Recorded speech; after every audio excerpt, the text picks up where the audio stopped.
There's a Greek myth. It's the myth of Cassandra.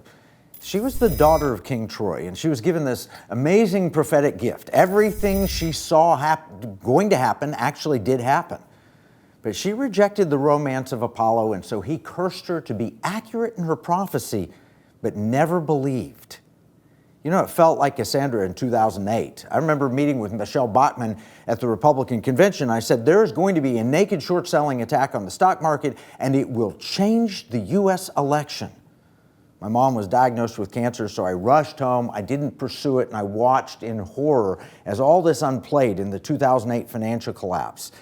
You know, I warned about the naked short selling, and I even wrote a book about it. The title of it is Secret Weapon. And I said the American banks would be targeted that would alter the election. We saw them go down one by one. Bear Stearns had already gone down, but then we saw Lehman Brothers and then the attack on Goldman Sachs. And you know, every weekend you go home on a Friday and you come out on a Monday, wake up and your bank name had changed. And every warning came true. And after it started to happen, I was hired by the Department of Defense. And I wrote this book on my journey there, titled Secret Weapon, How Economic Terrorism Took Down the U.S. Stock Market and Why It Could Happen Again. You know, since then, everything I feared has happened, almost like clockwork. At that time, our debt was about $10 trillion when I was warning about this. Now it's over $33 trillion. And central banks have responded exactly as I predicted.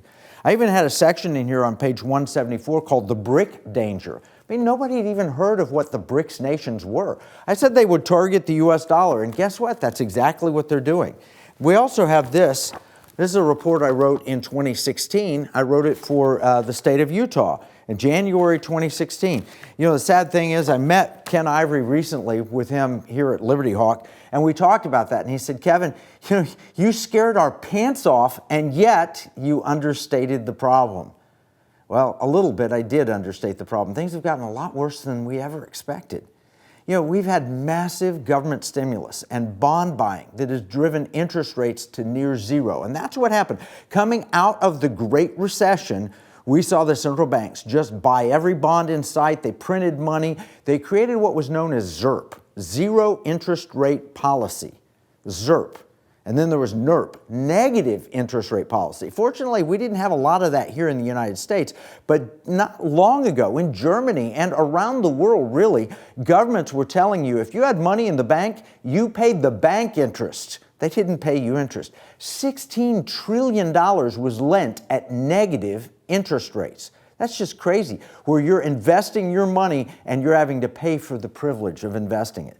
Then COVID hit and things really accelerated. We went from $20 trillion in debt to $30 trillion in debt. And we told you that was going to happen in early 2021. We had a big episode called Things Have Changed. We were under something called TINA. There is no alternative. You know what that meant? TINA meant that where could you put your money? If you put it in the bank, they pay you zero, or you might have to pay for the privilege of investing your money in the bank. So where do you put your money? There is no alternative, so it was all stocks all the time. Now I'm going to quote Investopedia. It says, what is TINA? TINA is an acronym for there is no alternative. It is often used to justify, by investors, to justify lackluster performance by stocks on the grounds that other asset classes offer even worse returns. Acceptance of TINA can lead to the TINA effect, a phenomenon in which stocks rise only because investors see no viable alternative place to put their money. In particular, during times when bonds are performing poorly, stocks appear to be the only choice.